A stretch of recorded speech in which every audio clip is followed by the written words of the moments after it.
Right, so hello everyone, welcome back to Bobby's Box, day 2 at the Stalking show, and we're joined by Peter Jones, Shooting and Hunting Academy, before he corrects me, Capreolus Club, County Deer Stalking, and new Kiplauf owner. A man of many hats, I think. A man of very many hats, yeah. Yeah. I love this Bobby's Box, you call it. Yeah. Right? So I don't know if you remember from our podcast when you last came on, we had Bobby's Bits. Oh.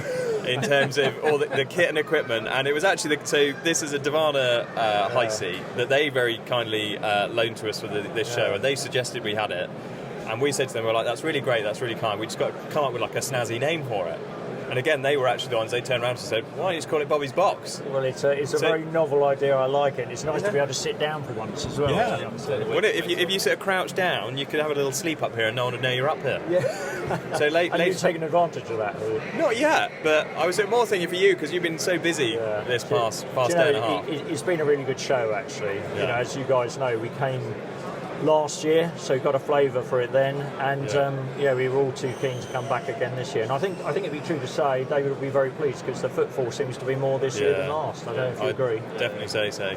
And I think you win the competition for the biggest banner as well. Yeah, and obviously the smallest ego, or something like that, isn't it? So we were with Katie Hargreaves on Friday evening, and she was like setting up her stand, and she looked up at her banner and she's like, I feel a bit self-conscious now, because it's when she's got hers and the next nearest one is yours. It's like 25 times the size. Do you know, I think in actual fact, Andrew would admit that was probably a mistake, because I think they were talking about there was some miscommunication over feet and metres, I think. Is Okay.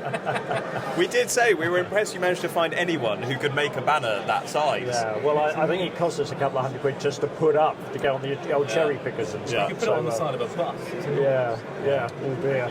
Wow. Boris in a bus. Is that where we're going? Hopefully not. Hopefully not like that. So, most important for me, the bit I really want to talk to you about is you're now a Kiplauf owner. Yeah. You took the plunge and bought a K95, didn't you?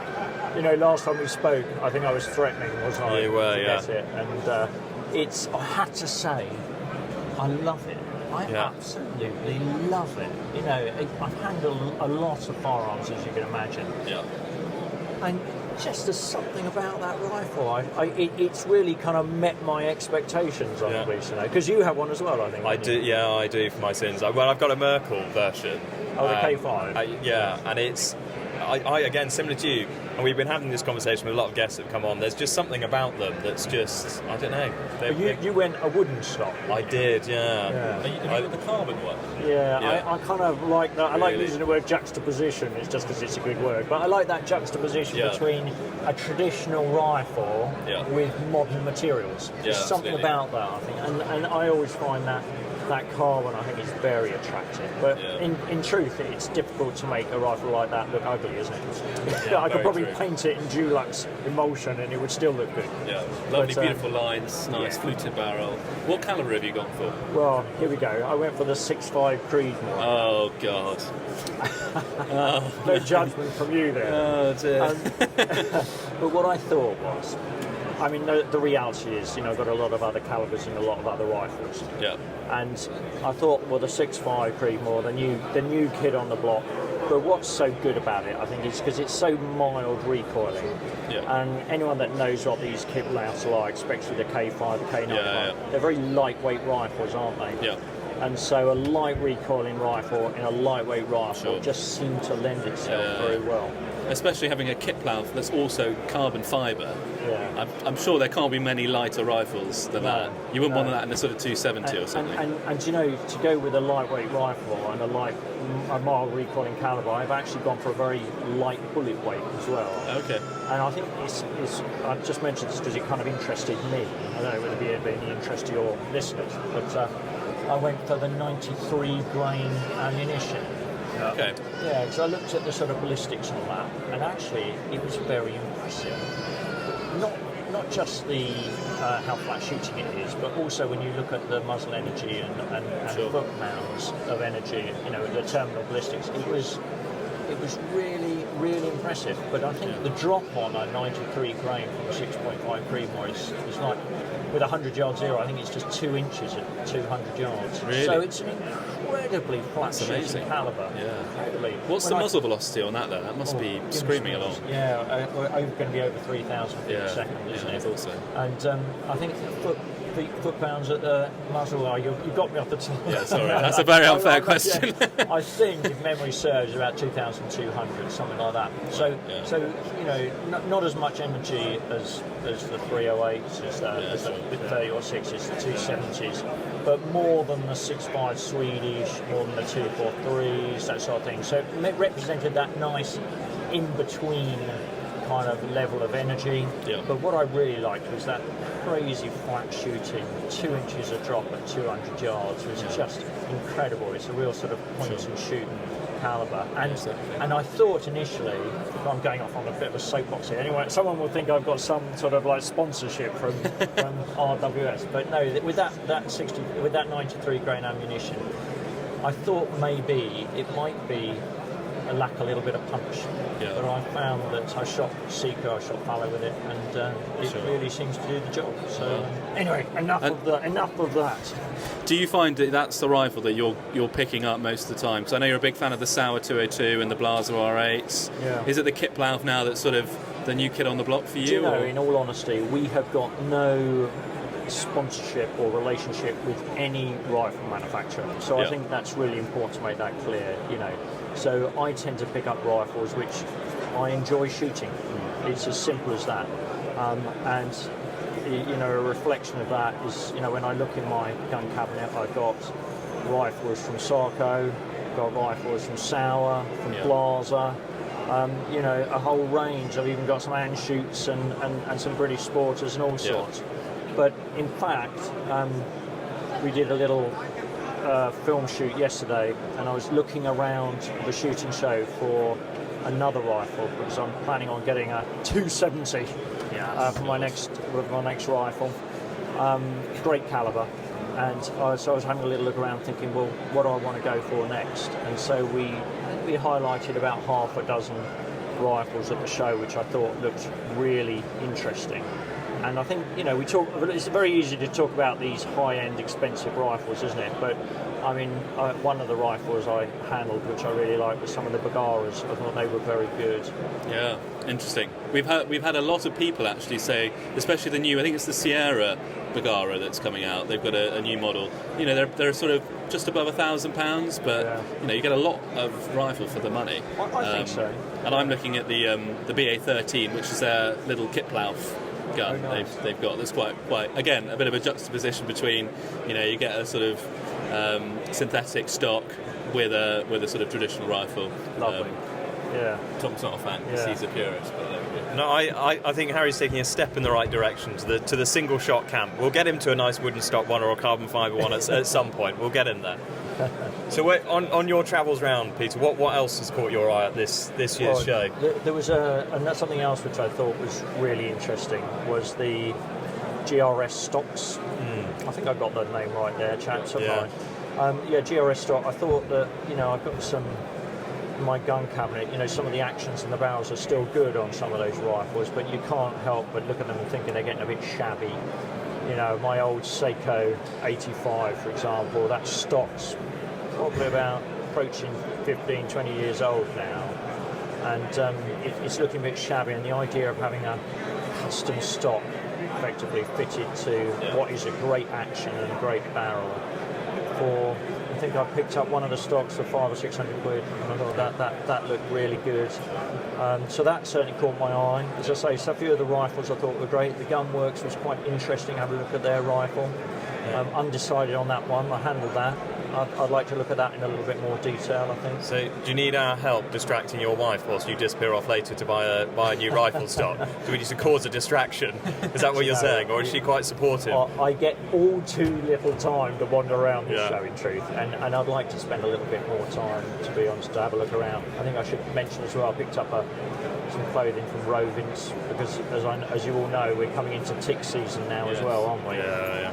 And if you're similar to me, then I can probably get bitten by ticks as often as half a dozen times in a year, I suppose, maybe more. And no sign to touch wood. Good place to be touching wood up here, but Touch wood, nothing more serious at the moment, but it's something we've all got to be aware of, isn't it? And some quite exciting developments your end. In terms of, we were just talking before we started recording, a new estate added to your sort of portfolio for members, and then also more courses and bits and pieces coming out on the platform, on the academy. Yeah. Tell us all about. Well, Tom, I have to say we're flying at the moment, and things are going really, really well. Thanks for asking. It's great, both from a club perspective and from the perspective of the Shooting and Hunting Academy. But yes, you're quite right. As far as the Capreolus Club is concerned, we've picked up a new ground down towards Stockbridge for our syndicate members. So that's available to Capreolus Club syndicate members, which is great. 1,000 acres down there. So that goes hand in hand with another 7 areas that we've got around the south now. So we're running into the many thousands of acres. And here's a first for you. We've got a whispering as well of a new Capreolus Club Plus syndicate ground coming up in the Chilterns as well, in the Chiltern Hills. I did see that on the website, and it twigged me because we're both in the Chiltern Hills, and we thought, where could that be? Yeah. So that's exciting. I'm not asking you to give anything away. Yeah. I'll be keen to see where that comes. We'll wait till the ink is dry on that one. Yeah, so that we're very hopeful that that's going to come on, and that gives us a nice spread for the syndicate guys around the south, and also it allows us the opportunity to take a few more people onto the syndicate as well, because we never want to get to a stage where we're reaching maximum capacity. We don't want grounds that are trod too heavily. It's important. It just pushes the deer away otherwise. So it gets to a certain sort of tipping point where we think let's add more ground to it. That way we can invite a few more syndicate members to it. No sign of Chinese water deer there yet, though, I must say, on this patch. They'll come soon though, because we obviously stalk in the Chilterns, and a friend of mine's got a patch over towards sort of Great Missenden, and he said to me, I think there's a Chinese water deer there, and I was like, there won't be any Chinese water deer there. I was like, definitely not, and he proved me completely wrong. He sent me a trail cam photo 2 days ago, Chinese water deer. Exciting. So so they are definitely expanding their range. Yeah. Well, we're hoping our landowner over there has said that he's getting whisperings from his neighbours that they are coming in. But then you're dealing with a species that drops a litter of probably half a dozen youngsters every year, and that's it's no wonder that expansion is so fast. Yeah. But I mean, that said, it's all very well for us to say yes, we want to see more Chinese water, but let's remember, of course, as well, that there's a job to be done. We've got to get those deer numbers down as well. Yeah. But, and balancing that whilst satisfying your syndicate members, that there are the deer on the ground for them when they do want to go out, must be, that's quite a difficult balance to strike. Yeah. I can imagine. Yeah, it's always a difficult balance to strike for any stalker, especially recreational stalkers, isn't it? Because on the one hand, you realise that there's an important job to do of management and keeping deer numbers under control, but you also don't want to be going out a dozen times and not seeing a deer, do you? So, we often work on that syndicate. I think it would be fair to say that on that syndicate, you're going to be successful maybe 50% of the time when you go out, which I think, in truth, is quite a good balance. I'd say you're going to see deer 95% of the time. So you're always going to see some deer. And if you shoot something every other, then personally, other syndicates will operate differently, but I think that represents a sort of trade-off between people wanting to get out there and do the job and not feeling disheartened, and also making sure that you're keeping the numbers of deer down to a level which is manageable, so they're not degrading the estate or the countryside too much. So I keep wanting to call it the Hunting and Shooting Academy, which probably makes your blood boil, but it is the Shooting... Sorry, I keep wanting to call it the Hunting and Shooting Academy, and I know it's the Shooting and Hunting Academy. So we were looking at your website, was it last night or yesterday? And I noticed there's some really good value courses on there. Yeah. So the one we were particularly looking at was the boar course with Frederick from Blasen. Yeah. It's only £25. Yeah, far too cheap, aren't they? Yeah, that's really good value. At the end of the day, we've got a job to sort of, I hope, help people with their sort of education and their understanding of field sports. And I think there's a great opportunity there. We've got some great names on that Shooting and Hunting Academy. we've got George Digweed doing something on doing a really nice course there on pigeon shooting, which is brilliant. We've got Frederick Hanna, as you've just mentioned. We've got the Deer Box doing venison.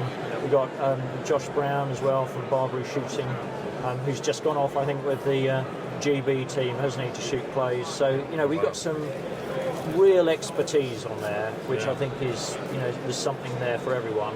And undoubtedly the ambition, guys, over the next months and years is to really populate that. And we've got a few other really exciting courses and master classes to come in the coming weeks and months. So yeah, exciting times for us. Yeah, amazing. Well, we're conscious you're a very busy man, Peter, and you've been very generous with your time, both coming on previously with the podcast, but also today.